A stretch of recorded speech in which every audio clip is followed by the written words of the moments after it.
అవన్నీ నేను మిమ్మల్ని అబ్జర్వ్ చేశాను కానీ, బట్ థియేటర్ నుంచి వచ్చిన వాళ్ళు బాగా సీరియస్ యాక్టర్స్ ఉంటారు, లేదంటే మంచి కామెడీ యాక్టర్స్.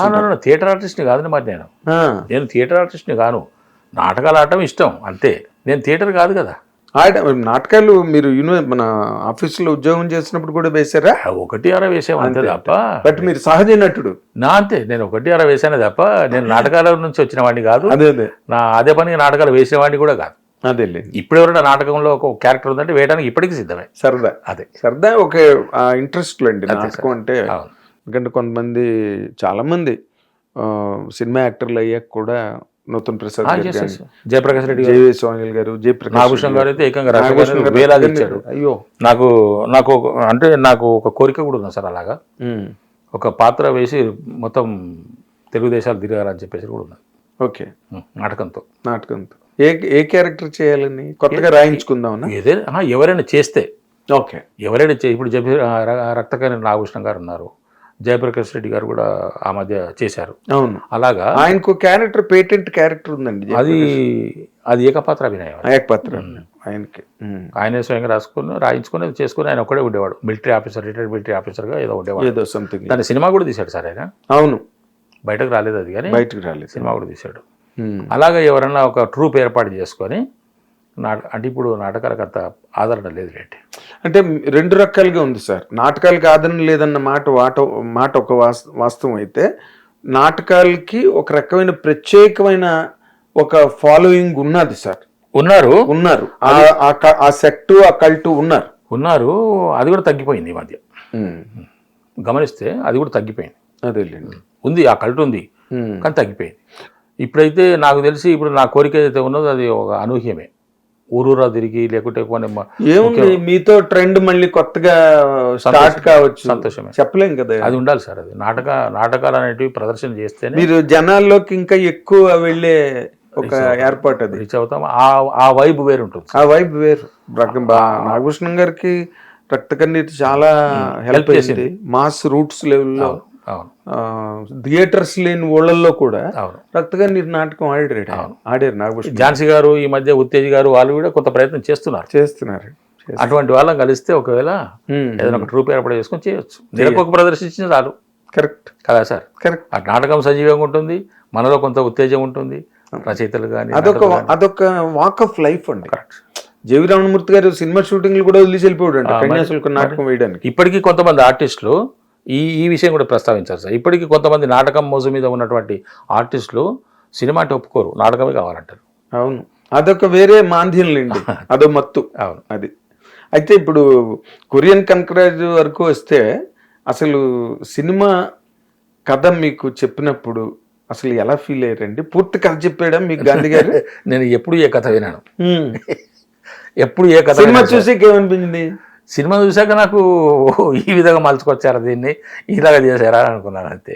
నైస్ నైస్, నాకు చాలా హాయిగా అనిపించింది. అదే, చిరంజీవి గారి సినిమా మిస్ అయినా చిరంజీవి గారి అబ్బాయితో మాత్రం మీరు వరుణ్ తేజ్ చేయగలిగారు. ఈ సందర్భంగా వరుణ్ తేజ్ గారి గురించి ఒక్క విషయం చెప్పాలి సార్. చెప్పండి. అంటే నా వరకు నా ఫీలింగే. అదేలేండి, నేనెవరో తెలియదు ఆయనకి, కానీ అంత పెద్ద కుటుంబం నుంచి వచ్చి ఒక హీరోగా ఉన్నటువంటి వ్యక్తి నా పట్ల చూపించినటువంటి గౌరవం చాలా గొప్పది. మంచి మర్యాద, మంచి గౌరవం చూపించాడు ఆయన. అది వాళ్ళు చెప్పాను కదా నిన్న, నాగబాబు గారు స్టేజ్ మీద మాట్లాడుతూ కూడా నేను లేరు ఆ మాట చెప్పారు. ఎందుకంటే వాళ్ళ తాలూకా చిరంజీవి గారు సెట్ చేసిన స్టాండర్డ్స్. ఓకే ఓకే, చిరంజీవి గారు సెట్ చేసిన స్టాండర్డ్స్ అది ఉండాలి సార్. అది ఫ్యామిలీ మెంబర్స్కే కాదు, ఆయన ఫ్యాన్స్లో కూడా. నిన్న చూసారా, పొట్టి మామ అతను తీసుకొచ్చి పక్కన కూర్చోబెట్టుకుని ఫోటో దిగాడు కదా. అతను ఎలా ఏడుస్తున్నాడు స్టేజ్ మీద చూసారు. అదే, అప్పుడు ఆ క్రేజ్, అంత క్రేజు, అంత ఫాలోయింగ్, అంత మానియా ఆయన పట్ల. వాళ్ళు అలా సంస్కారమే సార్, అలా ఉండరు. సంస్కారమే, సభ్యత, సంస్కారము మనిషిని నిలబెట్టేది అవి రెండే. ఎక్కడ వరుణ్ తేజ్ ఒక రాంగ్ స్టేట్మెంట్ ఇవ్వడం కానీ, చాలా గొప్పగా మాట్లాడుతున్నాడు ఇతను అని అనిపించుకోవడం కానీ, ఈ రోజు వరకు, మొన్నటి వరకు ఫ్లాప్లు వచ్చాయి వరుణ్ తేజ్కి. 6 ఏళ్ళుగా చెప్పుకోవడానికి ఇట్లేదు, కానీ ఎక్కడ కూడా ఏమాత్రం బ్యాలెన్స్ కోల్పోకుండా, టెంపర్ లూజ్ అవ్వకుండా, ఎవరిని బ్లేమ్ చేయకుండా. అవును, నో కంప్లైంట్స్. తనకు తనే ఓన్ చేసుకున్నాడు. ఏదే what ever he did Gandhi గారు కూడా చాలా హ్యాపీ. మరి దాని కంటిన్యూటీ ఉంటుందేమో. పార్ట్ 2 ఉంటే ఇంకా విజృంభించి చేయొచ్చు. ఏమో మరి లాస్ట్ షాట్ సార్ కూడా కెన్యన్ సార్ కూడా చెప్పారు కదా, ఒక సార్ కూడా ఇచ్చారు కదా టైటిల్, కెన్యన్ కనకరాజు. అదే కొరియన్ కనకరాజు, ఇదేమో కెన్యన్ కనకరాజు. ఎగ్జాక్ట్లీ. ఏమో ఇప్పుడు బాగుంది, దాన్ని అంత రక్తి కట్టించినప్పుడు ఏమన్నా సార్ రెండో కథ కూడా కట్టితే ప్రొలాంగ్ చేయడమే కదా. పార్ట్ 2 అంతే పార్ట్ 2 అంతే. కొంచెం బిగుగా చేస్తే దాన్ని పటిష్టంగా చేస్తే మళ్ళీ సూపర్ డూపర్ హిట్ కొట్టచ్చు. ఫ్యాంటాస్టిక్. అయితే ఇప్పుడు ఈ పళ్ళ బురుసు ఎల్లుండి రిలీజ్. పళ్ళ బురుసు అంటే మీకు అర్థమైందా సార్? పెద్ద బ్రష్ పెట్టారు కదా స్టేజ్ మీద పెట్టాము. అది పెట్టక ముందు మీరు మొదటిసారి పళ్ళ బురుసు అని విన్నప్పుడు మీకు ఏమైనా ఐడియా వచ్చిందా? అసలు నాకు అర్థం కాలేదు. అదేంటని అనుకున్నారా? అనుకున్నా. అయితే తెలంగాణ మాండలికంలో బ్రష్ దాన్ని బురుసు అంటారు. బ్రష్ అంటే ప్రకృతి, బురుసు అంటే వికృతి, అంతే. బ్రష్ పోయి బురుసు అయింది. అదేలేండి. బురుసుతో పళ్ళు తోముకున్నావురా, పో బురుసు తీసుకొని పోయి తోముకోపో అంటారు. అదేలేండి, కొన్ని మాటలు అలాగా అయిపోతాయి. కరెక్ట్.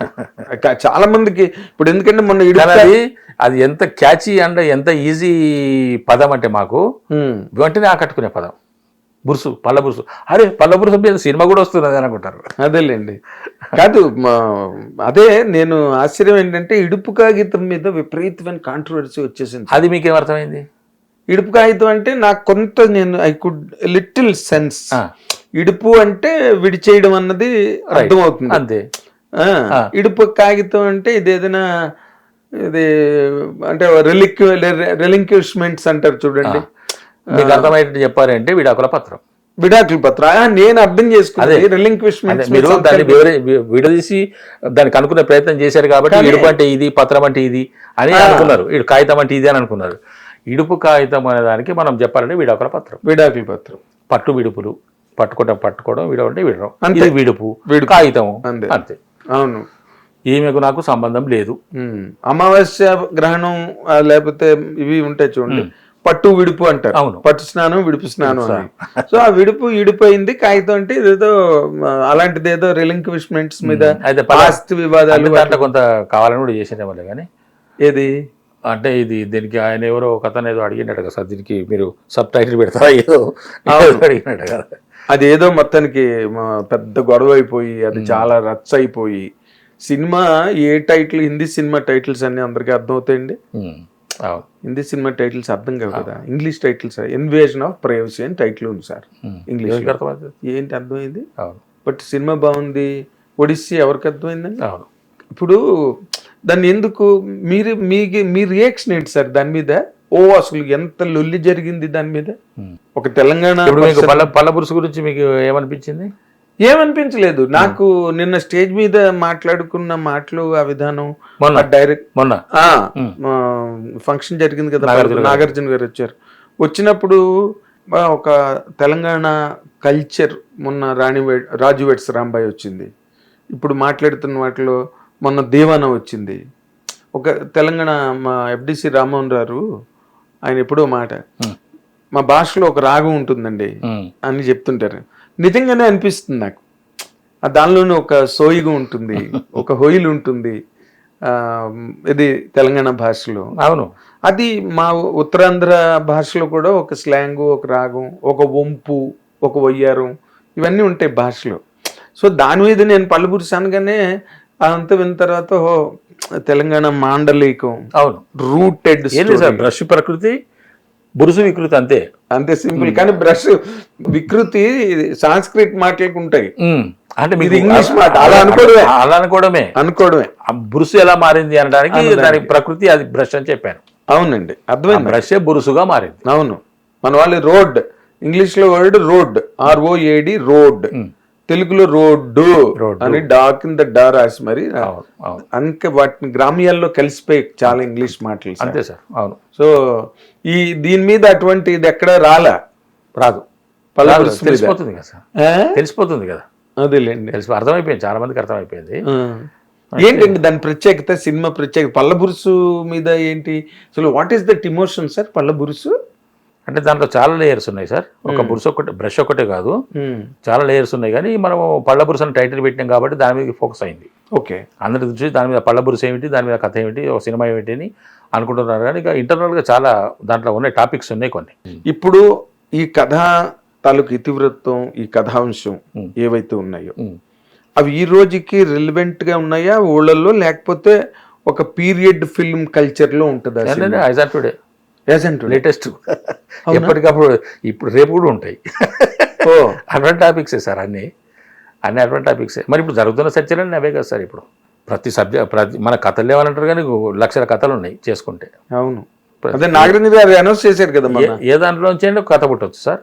ఒక పాయింట్ దొరికితే చాలు, సాగదీసి దాన్ని పెట్టేసేసుకుంటే కథ అయిపోతుంది. సినిమా డెఫినెట్గా ఆకట్టుకునే సినిమా అవుతుంది. కథ లేకపోవడం ఏంటి సార్? కరెక్ట్. ఒక్కటెక్కడ జరుగుతున్నది అంటే దానికి రంగులు దిద్దడంలో, లేనిపోని భేషజాడకపోవడంలో, బడ్జెట్లు పెంచుకోవడంలో, ఇంకేదో అభిజాతానికి వెళ్ళడం వల్ల తప్పుదో పట్టిపోయి అవి దెబ్బతింటున్నాయి. కానీ నాకు తెలిసి మంచి కథలు చిన్న బడ్జెట్లో ప్రేక్షకుడు సినిమా హాల్కి వచ్చి చూసే విధంగా తీయవచ్చు సినిమాలు. అదే నా దృష్టిలో. అది రేపు పళ్ళబురుసు డిసైడ్ చేస్తారు సార్. పళ్ళబురుసు చేస్తుంది. చాలా సినిమాలు ఇప్పుడు వస్తున్నాయి. కానీ మంచి రిలీజు పెద్ద సంస్థ కాబట్టి దానికి ఉండే ఇది మైలేజ్ కానీ ఫోకస్ కానీ. అదే వెంకటరామయ్య గారి తాలూకా కూడా ఈ సినిమా వీళ్ళ దృష్టిలో పడి ఉంటే అది కూడా చాలా సూపర్ హిట్ అయ్యేది. అదే అవును సార్. కేవలం దానికి ప్రమోషన్ లేకపోవడం వల్లనే వెంకటరామయ్య దెబ్బతిన్నాడు. కానీ లేకుంటే మంచి సినిమా, ఆకట్టుకునే సినిమా. అంటే ఇప్పుడు ఈ రోజున జరుగుతున్నటువంటి సమాజంలో జరుగుతున్నటువంటి విషయాలను ప్రస్తావిస్తే డెఫినెట్గా ఆకట్టుకుంటాయి. ప్రతి మనిషి యొక్క గుండెను తాకేటువంటి సబ్జెక్ట్స్ మన దగ్గర కోకొల్లలు. అదే ఇప్పుడు మన తెలంగాణ మాండలికాల్లో, తెలంగాణ ప్రాంతాలలో అంటే కుగ్రామాలు, గ్రామాలు, ఇప్పుడు రాజు వెట్స్ రాంబాయిలో ఇది ఒరిజినల్గా జరిగిన కథ అక్కడెక్కడో చోట అని చెప్పారు. అండ్ దివానా శ్రీకాంత్ ఒక చిన్న పాయింట్ మీద ఇన్స్పైర్ అయ్యి అతను కథ రాశాడు, చాలా బాగా చేశాడు సినిమా. ఇప్పుడు నాగార్జున గారు మొన్న అనౌన్స్ చేశారు, చిన్న మంచి ఒక పాయింట్ ఉన్న కొత్త పాయింట్ ఉంటే పట్టురండి, వీఆర్ దేర్, సిద్ధంగా ఉన్నామని. ఇప్పుడు తెలంగాణ సినిమా చాలా ఫ్లయింగ్లో ఉందండి. అవును సార్. తెలంగాణ టాలెంట్, పైగా మనకు తక్కువ బడ్జెట్ సార్. దానికి ఆర్టిస్టులు తక్కువలో వస్తారు. పెట్టుకుంటే మీ కౌంటర్ యాక్టర్ సుధాకర్ రెడ్డి గారు అసలు మంచి రెచ్చిపోయాడు మన స్టేజ్ మీద, అసలు మామూలుగా మాట్లాడలే. మీ ఎవరి క్యారెక్టర్ ఇంపార్టెంట్ సార్ దాంట్లో? మీరా అయినా? నేను హీరో అని చెప్తున్నాడు ఆయన చెప్పుకుంటున్నాడు. మరి డైరెక్టర్ ఆయనకి ఏమైనా చెప్పాడో నాకు తెలియదు. కానీ ఆయనైతే నాతో అంటున్నాడు, నాతోనే కదా అందరితో అంటున్నాడు, ఇది నేను నటించిన నేను హీరోగా చేసిన 3వ సినిమా చెప్పుకుంటున్నాడు. మరి నాకైతే దాని మీద ఐడియా లేదు సార్. నేను చెప్పాను కదా, నా క్యారెక్టర్ వరకే నేను చూసుకుంటాను. మీరు మరీ బడాయి కానీ సినిమా అంతా షూట్ చేసి ఎవరి క్యారెక్టర్ ఏంటో తెలియనంత అమ్మాయికిలా మీరు అంటే ఇప్పుడు దాని మీద డైరెక్టర్ గారు ఒపీనియన్ ఏంటో నాకు తెలియదు సార్. నా క్యారెక్టర్ అయితే ఇంపార్టెంటే, మెయిన్ క్యారెక్టర్ నాదే అని నాకు అర్థమైంది. కానీ మరి ఆయన హీరో అంటున్నాడంటే మరి ఆయన 30 రోజులు పనిచేశాడు, నేను 15 రోజులే పనిచేశాను. మరి ఆయన హీరో అయితే కావచ్చు. అందుకే ఆయన ధైర్యంగా కావచ్చు నేను హీరోగా అని చెప్పి ఒక హీరో ఎదుర్కొండా నిలబడి మరి. అవును, చాలా అది ఒక దాన్ని ఏమంటారంటే ఒక రూటెడ్ ఇన్నోసెన్స్, ఒక ఆ మట్టి వాసనతో పాటు వచ్చిన ఒక అమాయకత్వం, ఒక భోళతనం, that's all sounded so fine అండి. అవును. స్టేజ్ మీద నాగార్జున గారు విపరీతంగా నవ్వుకున్నారు, అవును, అందరూ ఎంజాయ్డ్ ఇట్. అంటే ఇక్కడ ఒకటి ఏంటంటే దానికి ప్రధాన కారణము ఎక్కడ ఉన్నాం మేము ఎక్కడికి వచ్చాము అనే పరవశంతోనే వచ్చే మాటలు అవి. కరెక్ట్. నేను ఎక్కడ, నా స్థాయి ఏమిటి, నేను పెరిగింది ఏమిటి, చేసింది ఏమిటి, రిటైర్ అయ్యింది ఏమిటి, ఈ 10 సంవత్సరాల కాలంలో నేను ఇక్కడ ఉండటం ఏమిటి, ఒక ఉద్వేగమే కదా సార్. ఉద్వేగభరితమైన విషయం కదండి, చెప్పుకోవాలి కదా. అవకాశం వచ్చింది, చెప్పుదాము. అండ్ అవన్నీ కూడా రిలవెంట్ గా ఉన్నాయి. ఆయన శివ సినిమా ఎలా చూశారు, బళ్ళు కట్టుకుని వచ్చి, అది రియల్లీ ఇట్స్ గ్రేట్ మూమెంట్ కదా ఫర్ అన్ యాక్టర్. అంతే కదా సార్. నేను కూడా అదే చెప్పాను. నేను చాలా మాట్లాడదాం అనుకున్నాను.